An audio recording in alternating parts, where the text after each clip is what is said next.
Assalamualaikum warahmatullahi wabarakatuh. Pada praktikum kali ini kita akan membahas terkait dengan perhitungan kalori pada penderita diabetes mellitus, label makanan, dan edukasi diet pada pasien diabetes mellitus. Terapi gizi merupakan komponen utama keberhasilan dalam penata laksanaan diabetes mellitus. Tujuan dari terapi ini adalah untuk membantu orang dengan diabetes mellitus agar dapat memperbaiki kebiasaan gizi dan olahraga untuk mendapatkan kontrol metabolik yang lebih baik. Langkah-langkah dalam terapi gizi ini adalah yang pertama adalah pengkajian. Pengkajian meliputi anamnesis, pemeriksaan fisik, kemudian ada pemeriksaan laboratorium. Kemudian yang kedua adalah menentukan tujuan yang ingin dicapai dalam edukasi gizi. Selanjutnya adalah melakukan intervensi gizi dan melakukan evaluasi pencapaian terapi gizi yang dilakukan oleh pasien. Untuk lebih jelasnya, mari kita simak video berikut.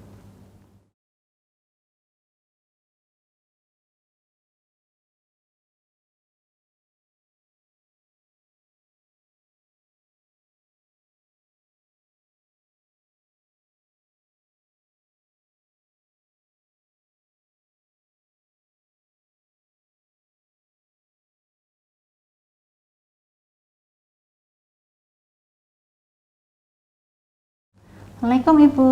Waalaikumsalam Bu. Perkenalkan, nama saya Bu Emma.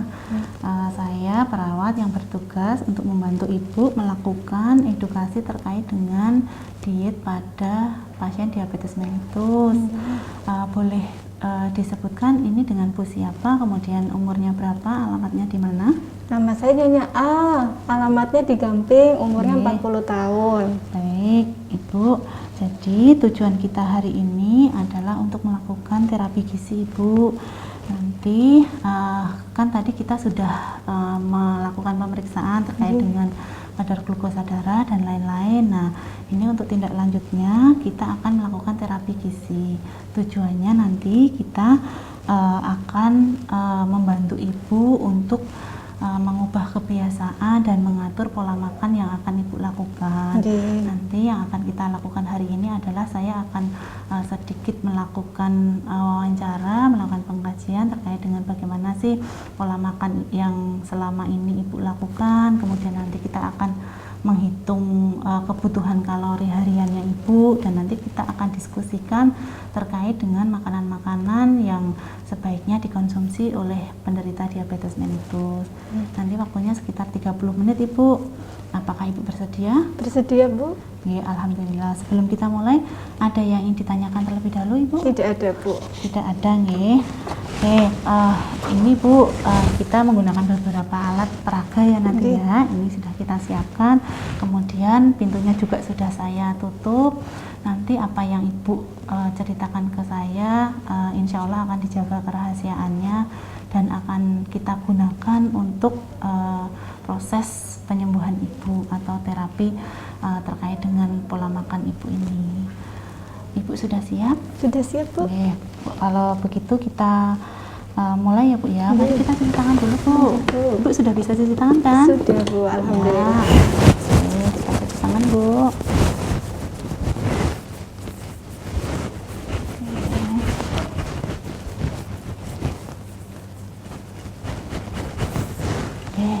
Ibu, yang pertama saya akan melakukan pengkajian terlebih dahulu ya Bu. Ini terkait dengan selama ini yang Ibu lakukan terkait dengan pola makan Ibu itu seperti apa Bu? Makan saya seperti biasa Bu. Jadi ya minum manis, makan manis seperti biasa. Sehari 3 kali sehari.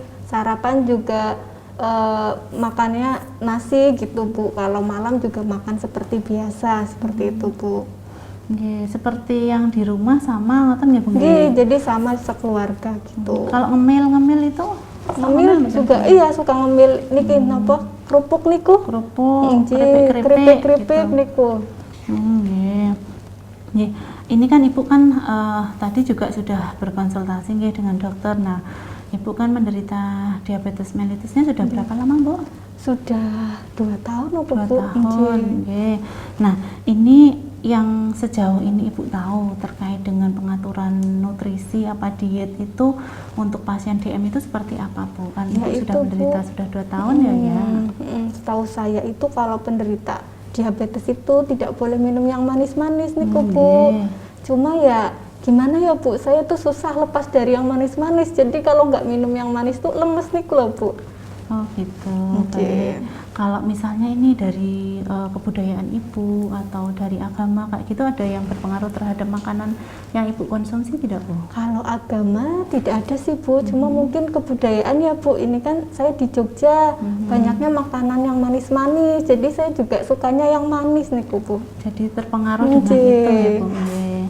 Kalau ini kan pernah dengar ya Bu ya terkait dengan pengaturan diet bagi orang diabetes itu kan juga butuh biaya. Kalau dari segi keuangan bagaimana Ibu kira-kira? Kalau dari segi keuangan sih alhamdulillah ya cukup Bu, alhamdulillah. Cuma ya tadi itu saja Bu, karena mungkin sudah kebiasaan suka yang manis-manis jadi agak susah lepas untuk ini. Oke, berarti gini ya Bu ya. Tadi kan Ibu sudah cerita nih terkait dengan pola makan yang selama ini dilakukan, kemudian terkait dengan pengetahuan Ibu, terkait dengan beberapa hal ya, terkait dengan keuangan dan sebagainya. Kalau kita lihat kan memang perlu untuk dirubah seperti itu. Kira-kira Ibu bersedia tidak Bu? Bersedia Bu. Bersedia ya.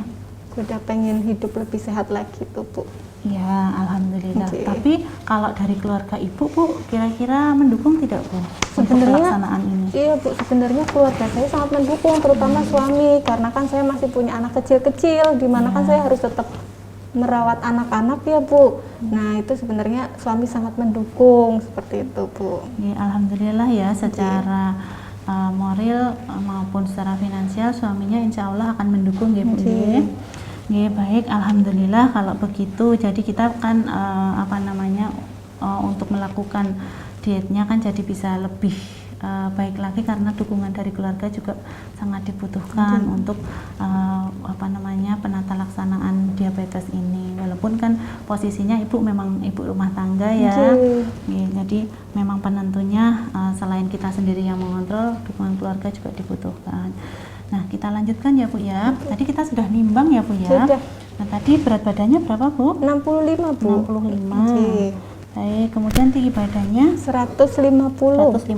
Oke, 65, kemudian berat badannya 150.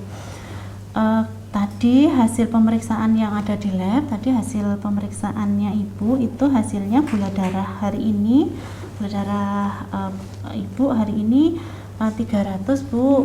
Kemudian kadar lemaknya tadi kan kita memeriksa beberapa.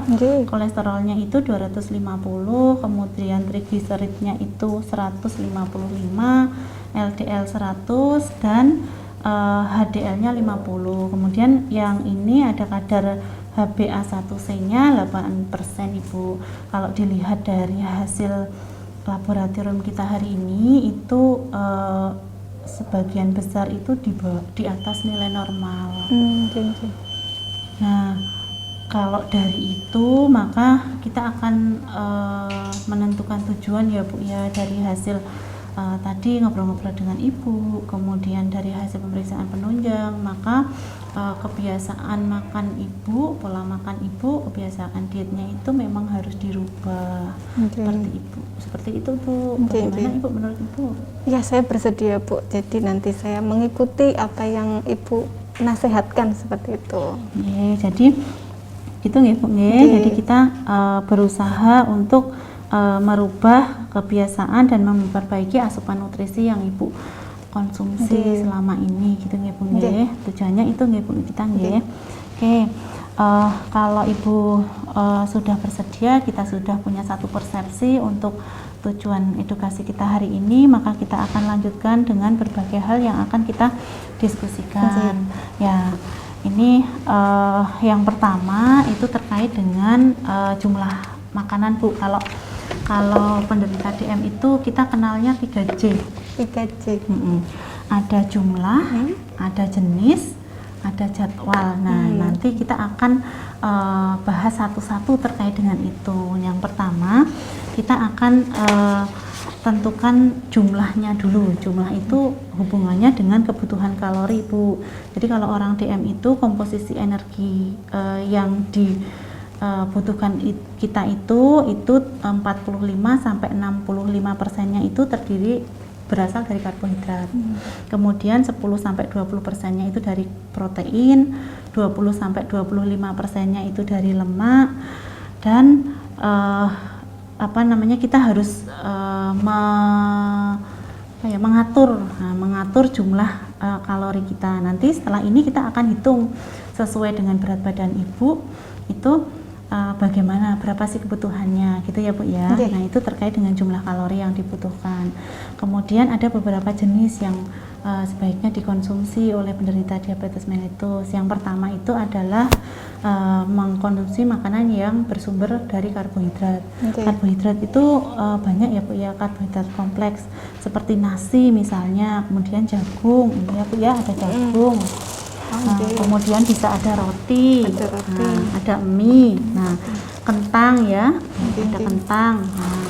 Ini merupakan makanan yang bersumber dari karbohidrat kompleks. Kemudian selain itu juga ada berbagai macam jenis buah dan sayur, tapi dia yang mempunyai rendah kalori.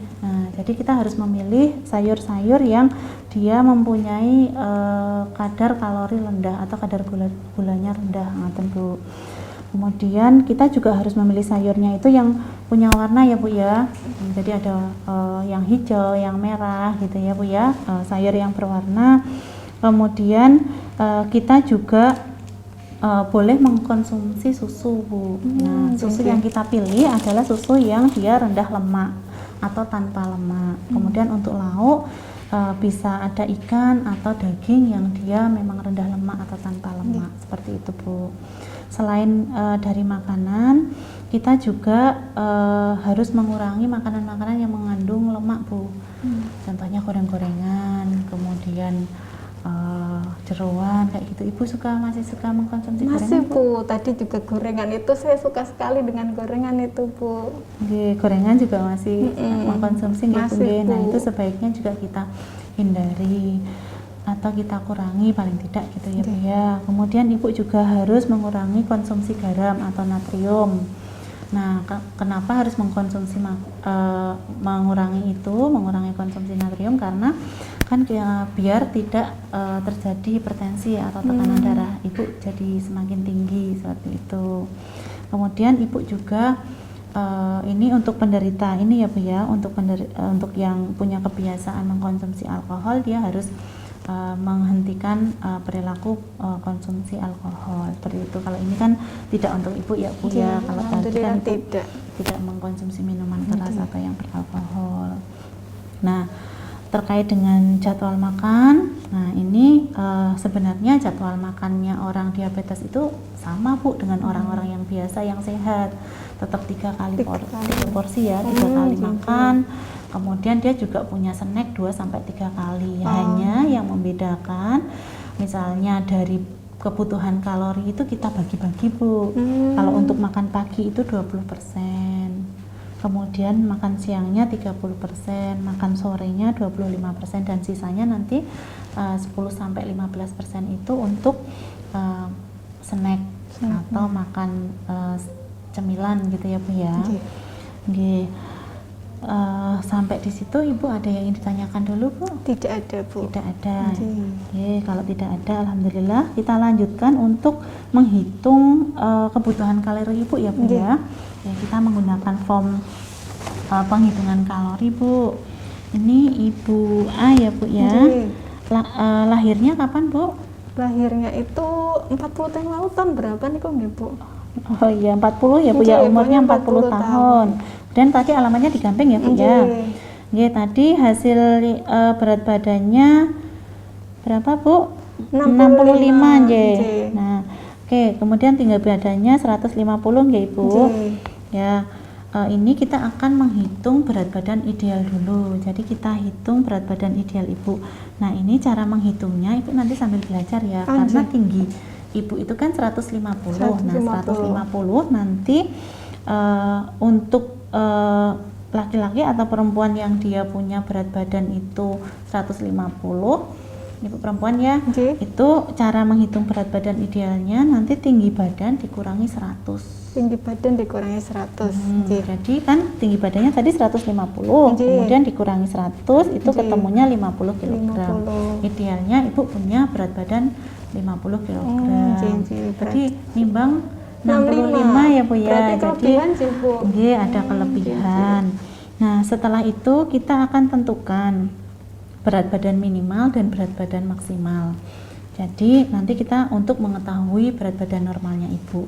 Nah, berat badan minimal itu kita tentukan dari berat badan ideal dikurangi 10%-nya berat badan ideal tersebut. Nah, sekarang kita hitung 10% dari berat badan ideal ibu itu 10% kali 50 ya Bu nggih. Nah, berarti kan ada 5 ya Bu ya. Nah, 5 kg.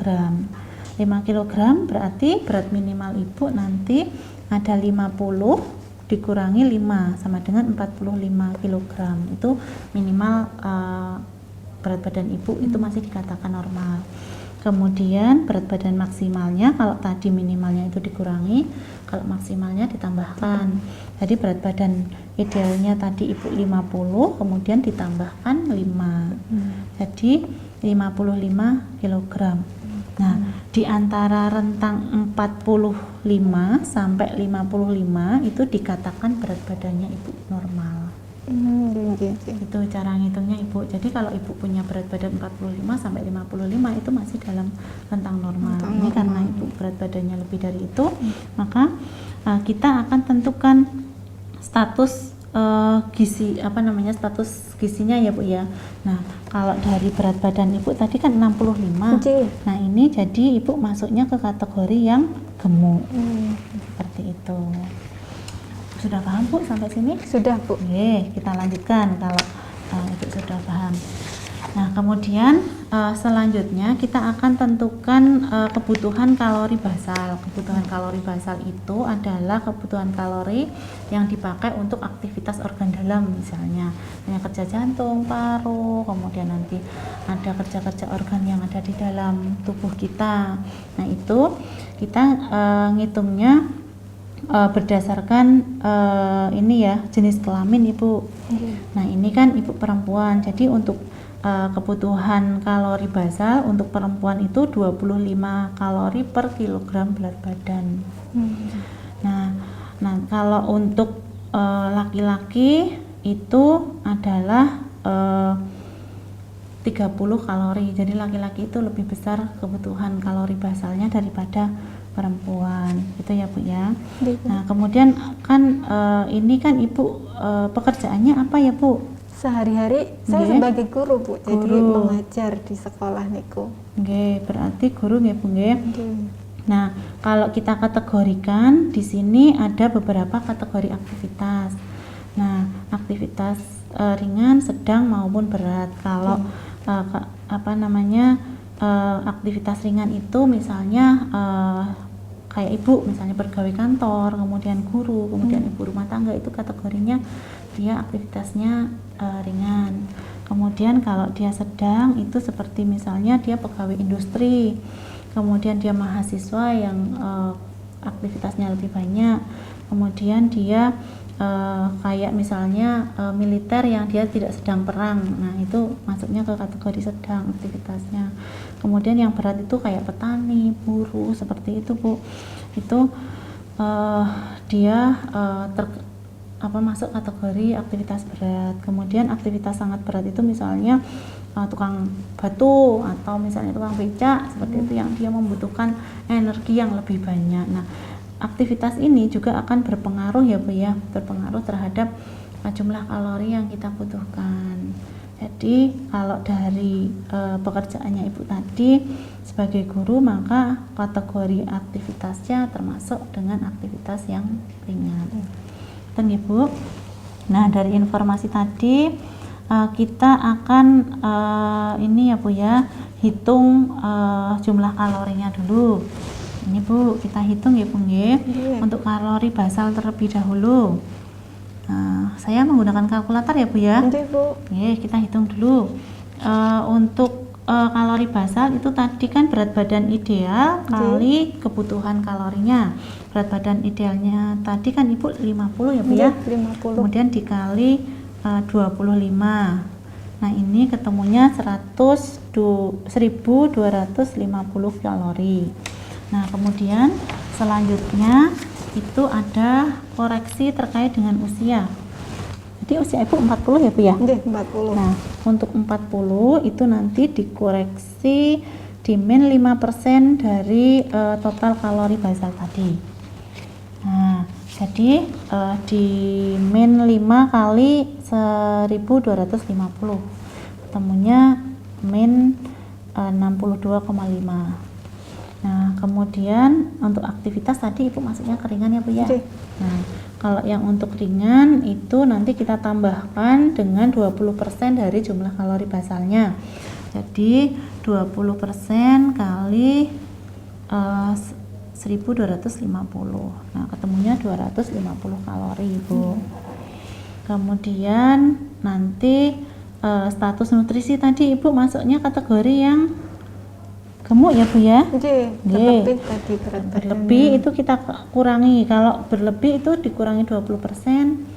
Kalau kurus itu nanti ditambahkan 20%. Karena Ibu ini masuknya kategori gemuk, maka kalorinya dikurangi 250 kalori. Nah, ini Ibu apakah Ibu sedang menyusui ataukah hamil? Tidak Bu. Tidak ya Bu ya, berarti tidak ada koreksi. Nah, sekarang kalau kita total tadi untuk kebutuhan kalori Ibu itu jumlahnya itu ada 1187,5, sekitar 1200 kalori. Tiap harinya Ibu butuh 1200 kalori. Nah, ini nanti akan kita diskusikan lebih lanjut untuk penghitungan jenis makanan yang Ibu konsumsi. Sampai di sini Ibu ada yang ingin ditanyakan dulu? Tidak ada Bu, sudah jelas insya Allah. Oke. Baik Ibu, tadi kan kita sudah hitung ya Bu ya, kebutuhan kalori Ibu seharinya itu sekitar 1200 kalori. Nah sekarang kita akan memilih jenis makanan dan daftar makanan penukarnya. Nah jadi nanti ada beberapa jenis makanan kita golongkan menjadi 7 golongan kalau di penata laksanaan diet pada pasien diabetes mellitus itu. Nah beberapa golongan makanan itu nanti akan kita diskusikan bisa ditukar dengan apa kalau misalnya tidak bisa mengkonsumsi itu. Nah sebelumnya akan saya jelaskan sedikit terkait dengan ukuran rumah tangga Ibu. Kalau di terapi gizi itu kan biasanya ininya kan menggunakan gram, berapa gram gitu kan ya. Nah ini kita bisa menggunakan alat ukur rumah tangga. Nah kita bisa menggunakan sendok gitu ya Bu ya, atau gelas atau cangkir seperti itu. Nah ini contohnya Bu, misalnya 1 sendok makan gula pasir itu sama dengan 8 gram. Kemudian 1 sendok makan tepung susu itu sama dengan 5 gram. Kemudian 1 sendok makan tepung beras atau tepung sagu itu ada 6 gram. Misalnya 1 gelas itu ada 24 sendok makan sama dengan 200 ml seperti itu Bu. Jadi nanti ada makanan ukuran rumah tangga. Nanti kalau Ibu dapat anjurannya dalam bentuk gram bisa diganti dengan menggunakan takaran rumah tangga. Nah ini Ibu kita akan diskusikan ini, mari kita perhatikan ya Ibu ya. Nah ini terkait dengan tabel makanan yang sebaiknya dikonsumsi untuk orang dengan diabetes mellitus. Yang pertama, golongan pertama itu bahan makanan pokok sebagai sumber karbohidrat. Nah, karbohidrat ini itu kita yang utama adalah nasi ya Bu ya. Nah, biasanya kan makan nasi, makan nasi. Nah, ini kita harus atur. Nah, nasi itu kurang lebih seberat 100 gram atau kalau di rumah tangga kita menggunakan 3/4 gelas. Atau itu angka kalorinya sebesar 175 kalori. Nah, untuk nasi ini itu bisa diganti dengan berbagai jenis Bu, ini ada daftarnya Bu ya. Ada bihun, kemudian biskuit, ada havermut atau jagung, bisa kentang. Jadi bukan nasi ditambah dengan kentang, tapi kalau Ibu sudah mengkonsumsi nasi tidak mengkonsumsi kentang atau tidak mengkonsumsi bihun atau mie seperti itu nggih Bu nggih. Jadi nanti bisa, ini ada ukuran rumah tangganya. Misalnya untuk pengganti nasi Ibu menggunakan bihun setengah gelas. Ini 50 gram. Nah, ini contohnya seperti ini Bu. Nah, ini itu 50 gram. Nah, 50 gram itu segini. Itu setara dengan nasi sebanyak 100 gram. Seperti itu nih. Nanti untuk kentang juga seperti itu. Nanti untuk beratnya bisa diinikan di sini. Kemudian ini Bu, selain ini kan untuk karbohidrat tadi ada bihun bisa, mie bisa, roti, kentang, kemudian ada singkong misalnya ya Bu ya, atau kerupuk juga masuk dengan karbohidrat Bu. Ini ada 3 biji sedang kerupuk. Nah itu juga masuk pengganti karbohidrat. Kalau kita selama ini kadang ada salah paham ya Bu ya. Jadi buat camilan niku malah itu buat camilan atau kalau maem itu juga sama kerupuk gitu ya Bu ya, lauk mie gitu. Nah itu yang perlu kita rubah. Nah kemudian yang kedua itu adalah golongan sumber protein hewani Bu. Kalau protein hewani berarti yang berasal dari hewan ya Bu ya. Nah ini kandungan zat gizinya satu porsi itu terdiri dari 1 potong ikan sedang. Nah 1 potong ikan sedang itu beratnya ada 40 gram. Nah ini Bu contohnya. Nah 1 ikan sedang, jadi ikannya bukan besar ya Bu ya, tetapi ikan sedang beratnya itu sekitar 40 gram. Nah ini kalorinya itu ada 50 kalori. Nah ini nanti kita jumlahkan Bu, karena Ibu kan kebutuhannya kan 120 kalori ya tadi ya. Itu. Kemudian ikan ini bisa diganti dengan berbagai macam bahan makanan ya Bu ya. Nah ini ada golongan yang rendah lemak. Nah ini ada cumi, kemudian daging asap, ayam, daging kerbau, daging sapi, dendeng sapi juga boleh, itu dalam porsi 1 potong sedang. Seperti itu ya Bu ya. Ini untuk beratnya ada 40 gram seperti itu. Nanti Ibu bisa dicari misalnya hari ini saya tidak mengkonsumsi ikan tapi saya mengkonsumsi daging ayam misalnya, berarti 1 potong sedang. Itu ya Bu ya. Kemudian selain itu juga ada daftar lauk atau sumber protein dari nabati Ibu. Nah di nabati ini itu misalnya ada tempe. Nah tempe itu sebanyak 2 potong sedang. Nah untuk 2 potong sedang ini beratnya ada 50 gram Ibu. Nanti kalorinya ada sekitar 80 kalori. Kalau misalnya Ibu tidak mengkonsumsi tempe, Ibu bisa mengganti dengan kacang hijau 2,5 sendok makan.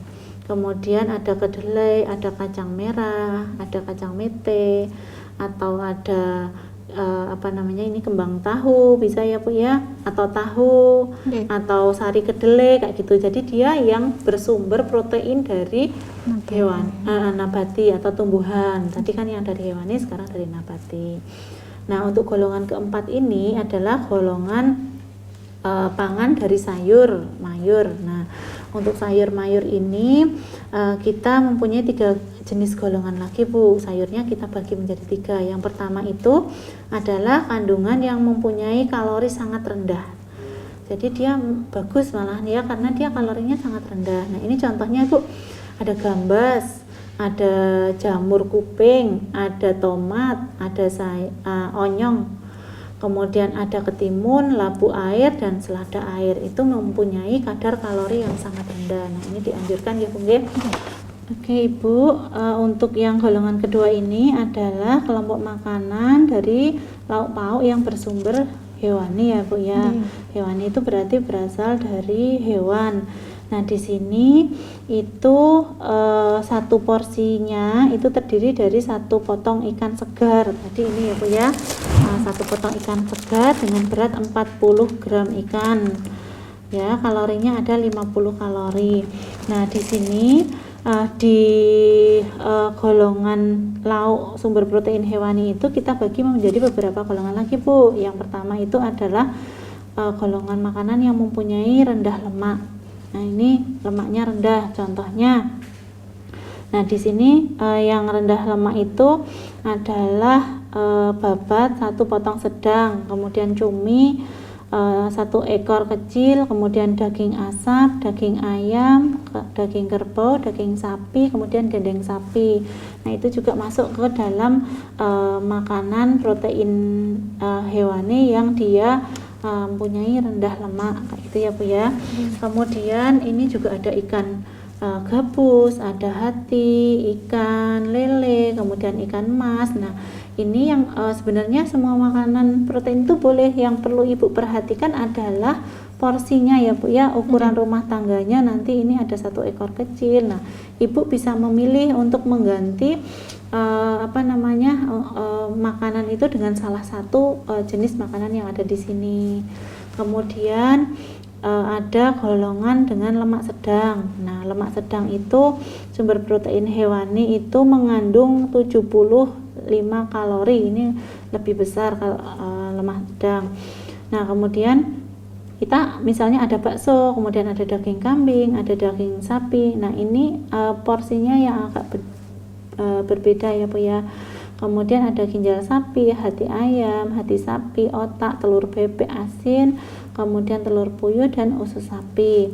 Nah, ini sebagai makanan-makanan yang dia mempunyai lemak yang sedang. Kemudian juga ada bahan makanan yang dia punya kadar lemak yang tinggi Bu. Nah, ini untuk bahan makanannya itu satu porsinya itu ada 150 kalori. Semakin tinggi lemaknya berarti kalorinya itu semakin banyak. Itu yang perlu diperhatikan Ibu untuk memilih jenis makanan ini. Nah, contohnya untuk bahan makanan yang dia itu punya lemaknya tinggi itu ada bebek Bu. Daging bebek Ibu suka mboten? Suka itu Bu. Ya, di sini banyak lesehan ya Bu ya. Nah, itu jual daging bebek, kemudian belut, kemudian kornet sapi, ayam dengan kulitnya itu juga punya lemak yang tinggi. Kemudian ada daging babi, ada sosis, kemudian kuning telur ayam dan telur bebek. Telur bebek itu lemaknya cukup tinggi ya Bu ya. Jadi nanti mohon diperhatikan untuk konsumsinya.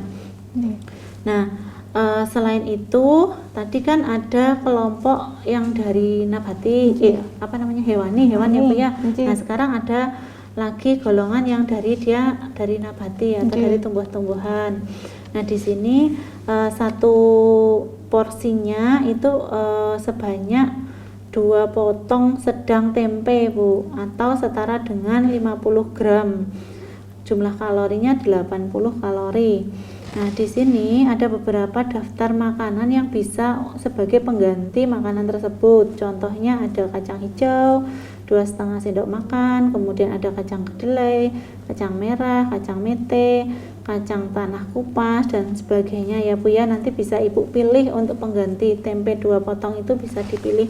Kalau sudah minum sari kedelai 2 gelas, misalnya 2,5 gelas ya tidak mengkonsumsi tempe. Kayak gitu.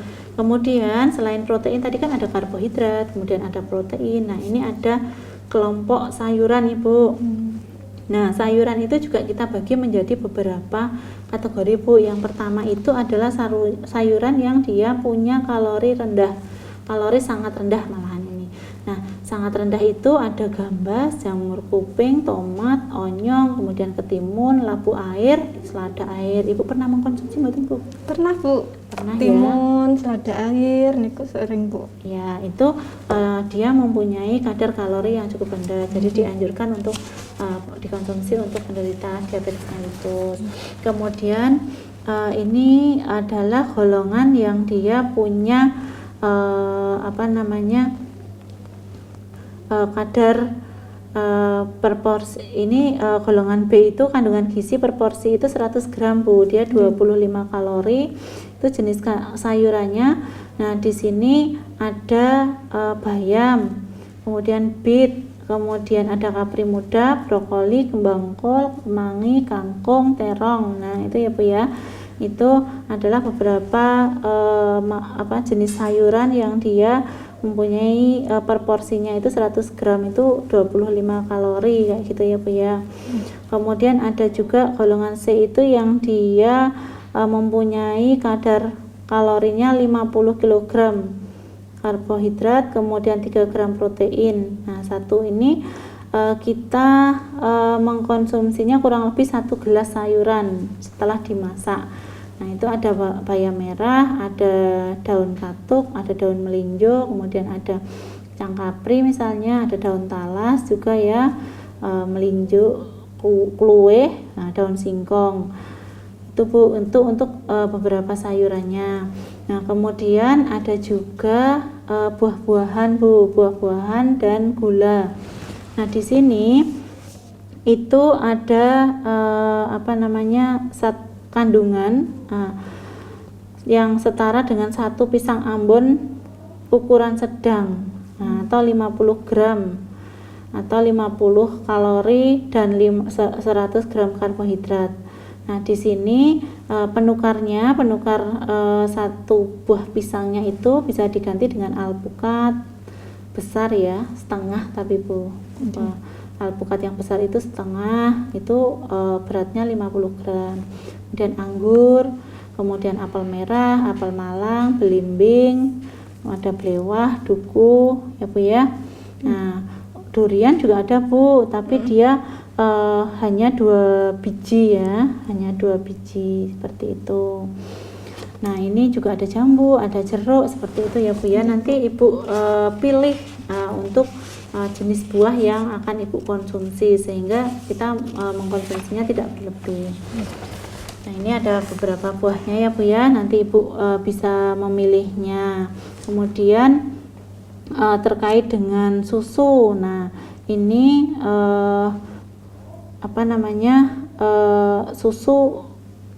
susu yang boleh dikonsumsi ya Bu ya. Nah, ini susu tanpa lemak. Nah, susu tanpa lemak itu nanti kadar kalorinya ada 75 kalori Bu. Nah, ini bisa susu skim cair 1 gelas, kemudian susu skim tepung, membuat sendiri ya Bu ya, itu 4 sendok makan. Kemudian ada yogurt non fat atau yang dia rendah lemak. Itu Bu, itu untuk susu yang tanpa lemak. Kemudian ada susu yang rendah lemak. Nah, ini kandungan gizinya ada 125 kalori, lebih besar ya Bu ya. Kalau yang tanpa lemak kan dia 75 kalori. Kalau yang ini 125 kalori. Nah, di sini ada beberapa, ada susu sapi, kemudian susu kambing, kemudian keju, yogurt kayak gitu. Kemudian ada yang tinggi lemak ini Bu. Ya, yang tinggi lemak itu kandungannya 125 kalori. 7 gram protein dan 100 gram karbohidrat. Jadi di dalam susu itu ada berbagai macam kandungan ya Bu ya. Ada lemaknya, ada proteinnya, ada karbohidratnya. Nah, ini ada susu kerbau, kemudian tepung susu penih ya. Nah, jadi susu kerbau itu kandungan lemaknya cukup tinggi. Nah, ini juga ada golongan, selain golongan susu tadi ada golongan minyak Bu. Nah, ini ada beberapa minyak ya. Jadi kandungan gizi tiap porsi lemak itu tidak jenuh. Di sini maksudnya lemak tidak jenuh itu adalah 50 kalori atau 5 gram lemak. Nah, dari sini itu kita bisa menggunakan lemaknya itu bisa kita ganti dengan alpukat, kemudian kacang almond, margarin, minyak bunga matahari, minyak jagung, minyak kedelai, minyak kacang tanah, minyak zaitun. Itu untuk lemak yang tidak jenuh. Kemudian untuk lemak yang jenuh nanti Ibu bisa menggantinya dengan lemak babil, mentega, santan, kelapa, kemudian minyak kelapa dan minyak inti kelapa sawit.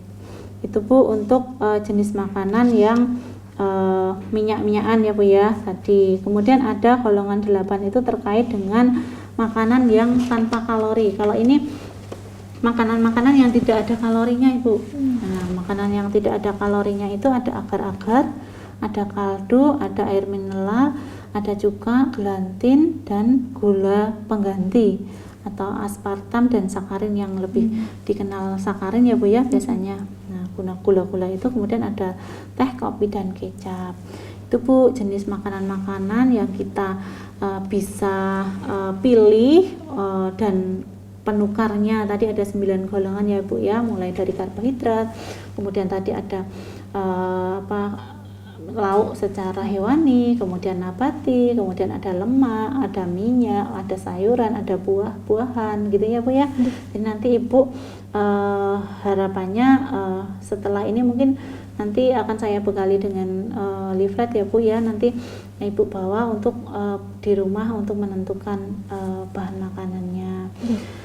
Sampai di sini ada yang ingin Ibu tanyakan dulu? Tidak ada. Tidak ada. Kalau tidak ada, sekarang kita ini ya Bu ya belajar terkait dengan estimasi berat makanan. Jadi untuk penghitungan kalori makanan berdasarkan bahan makanan penukar tadi. Tadi kan kita sudah menentukan jenis makanannya.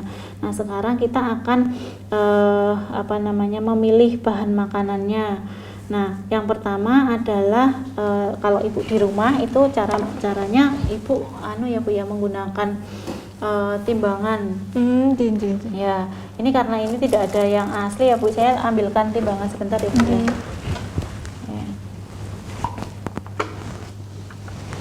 Nah, Ibu bisa menggunakan timbangan seperti ini Bu, timbangan makanan. Jadi nanti Ibu pilih dulu bahan makanan yang akan diukur. Misalnya untuk karbohidrat Ibu menggunakan jagung misalnya, atau menggunakan ikan. Untuk yang ini Ibu pilih dulu ya Bu ya. Kemudian nanti misalnya Ibu akan menggunakan buah, atau sayurnya misalnya Ibu akan menggunakan wortel. Nah ini kita pilih dulu, siapkan dulu. Kemudian sebelum dipotong ini kita timbang dulu. Nah, ini kita timbang, misalnya ini apa ya?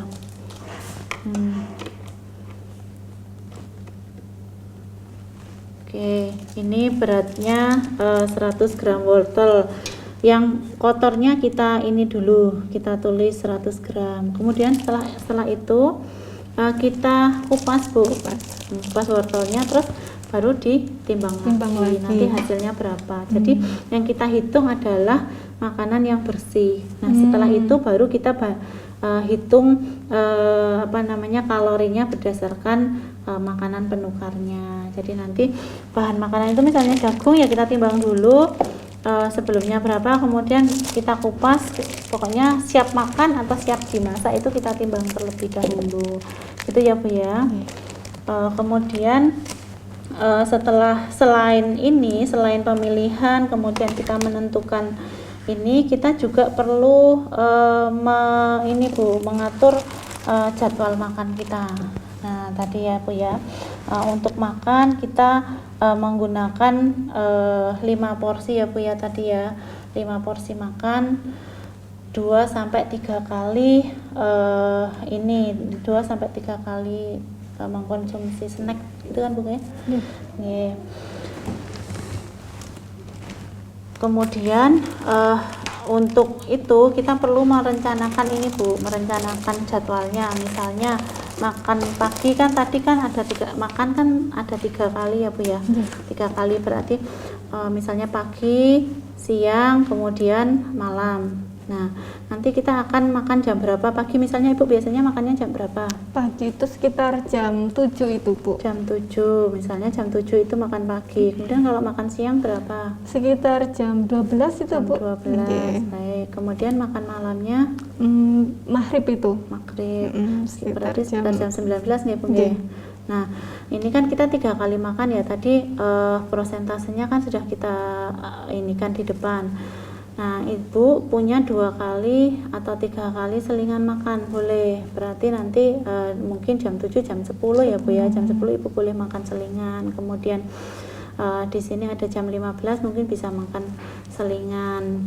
Nah, ini dilakukan secara konsisten Bu. Jadi kita tidak terus boleh makan sembarangan kayak gitu, tetapi Ibu harus mengatur masukan makanan yang Ibu konsumsi seperti itu. Apakah ini ada yang ditanyakan? Tidak ada Bu. Insya Allah sudah jelas. Oke. Oke, Ibu, tadi kan kita sudah diskusikan ya Bu ya, terkait dengan jadwal makannya. Tadi ada 3 kali porsi makan besar, kemudian 2 kali snack ya Bu. Nanti Ibu bisa merutinkan kegiatan tersebut, jadwal makan tersebut ya Bu ya. Jadi nanti kalau misalnya jadwal makan itu tidak harus saklek sih sebenarnya, boleh disesuaikan sesuai dengan kebiasaannya Ibu. Makanya kan tadi saya tanyakan terkait dengan kebiasaan makan Ibu selama ini bagaimana. Kemudian kalau misalnya ada beberapa orang itu yang menderita penyakit lain, itu juga pengaturan makanannya itu juga disesuaikan. Misalnya dia ada komplikasi terkait dengan jantung dan sebagainya. Kalau ini kan tadi Ibu hasilnya tidak ada komplikasi, jadi Ibu menggunakan anjuran yang tadi kita diskusikan. Nah, kemudian selain dengan jadwal, yang perlu kita perhatikan lagi itu terkait dengan label makanan Ibu. Pas kita beli makan itu kan ada label makanannya Bu ya. Nah, Ibu juga harus baca, harus sering membaca label yang ada di makanan. Ibu misalnya minum minuman kemasan atau mengkonsumsi keripik-keripik atau roti misalnya biskuit. Nah, seperti itu ada label makanannya. Nah, monggo Ibu perhatikan, Ibu baca ya. Yang harus diperhatikan itu yang pertama itu adalah selalu cek porsi makannya. Kemudian Ibu cek jumlah kalori makanan di labelnya itu berapa gitu ya Bu ya. Nah, kemudian Ibu harus memilih makanan yang dia persentase kalorinya itu kurang dari 20% lemaknya. Nah, kemudian Ibu juga harus mengecek lemak total yang ada di makanan itu. Nah, batasi jumlah konsumsi lemak itu kurang dari 7%. Nanti dilihat Bu di labelnya. Kemudian terkait dengan kandungan kolesterolnya tidak boleh lebih dari 200 mg. Kemudian nanti untuk lemaknya ya, kita perlu, selain itu juga kita perlu memperhatikan jumlah natrium Bu. Natrium itu kayak garam-garaman gitu ya Bu ya. Natrium, sodium itu garam-garaman. Itu nanti Ibu bisa perhatikan di beberapa jenis makanan, misalnya di keripik, mie instan, kemudian crackers gitu-gitu, ciki-ciki itu dia biasanya mengandung natrium yang tinggi. Jadi Ibu harus perhatikan label makanan tersebut sehingga Ibu tidak terlalu banyak mengkonsumsi sodiumnya.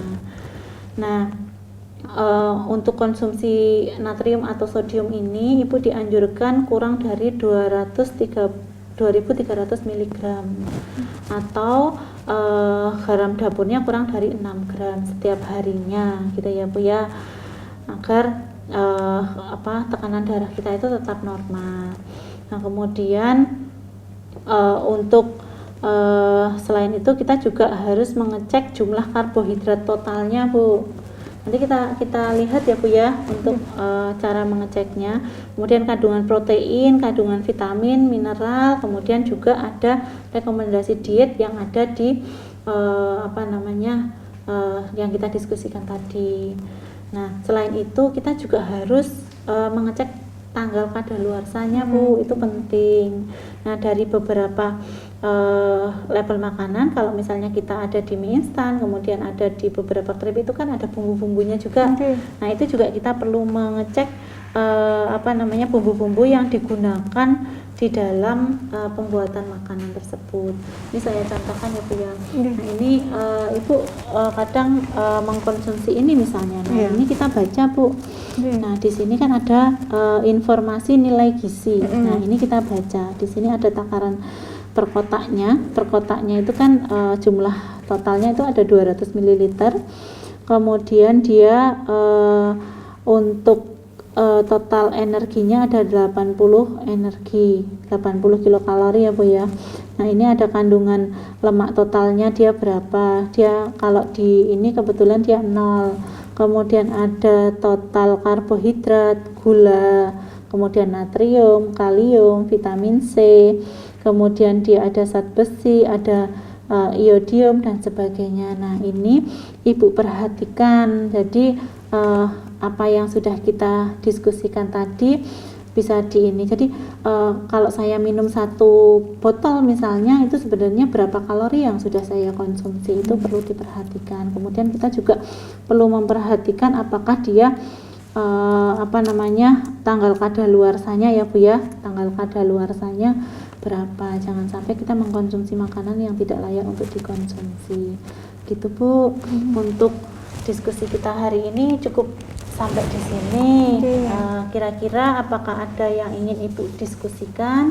Tidak ada Bu. Tidak ada. Ibu sudah paham? Insya Allah sudah Bu. Oke, alhamdulillah Ibu. Kalau Ibu sudah paham ya Bu ya.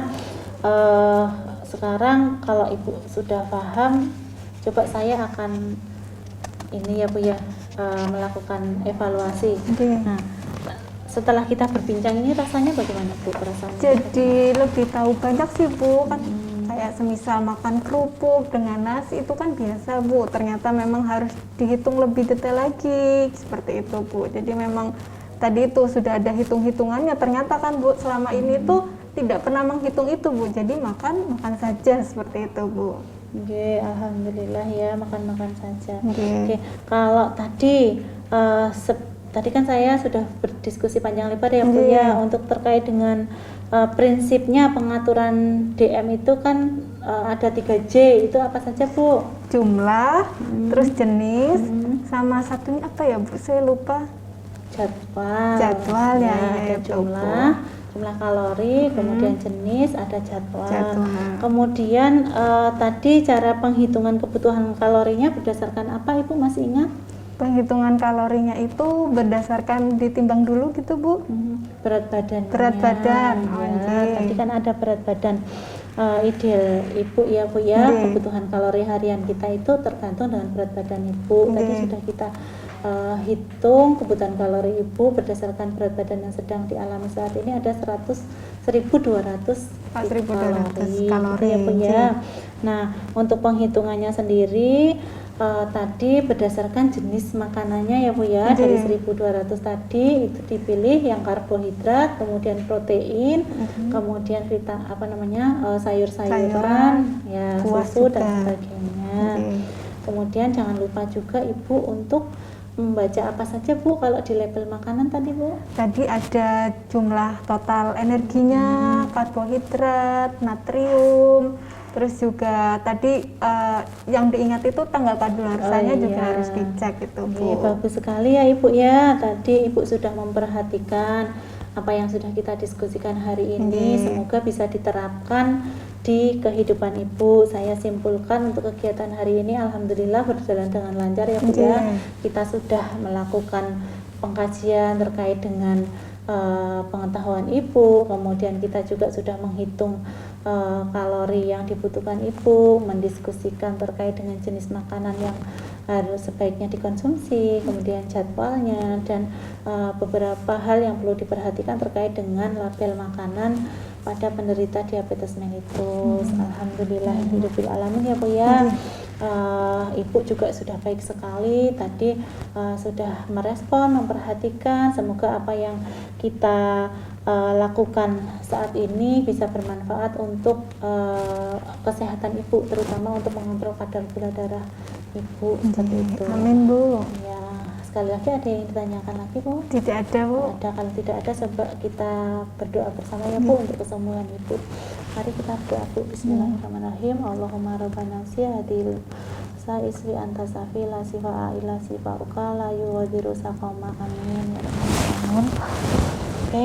Alhamdulillah Ibu, untuk hari ini kegiatan kita cukup sampai di sini saja. Nanti seminggu lagi kita akan diskusi lagi untuk melakukan evaluasi ya Bu ya. Jadi apa yang sudah kita diskusikan hari ini nanti Ibu terapkan di rumah. Kita akan melakukan evaluasi di sini. Waktunya nanti seminggu lagi Ibu akan kita lakukan edukasi atau pemantauan kebiasaan nutrisi Ibu. Kalau sudah tidak ada yang ingin didiskusikan lagi, mari kita tutup kegiatan kita dengan bacaan hamdalah bersama. Alhamdulillahirabbil alamin. Kita cuci tangan dulu yuk. Jangan alat-alat.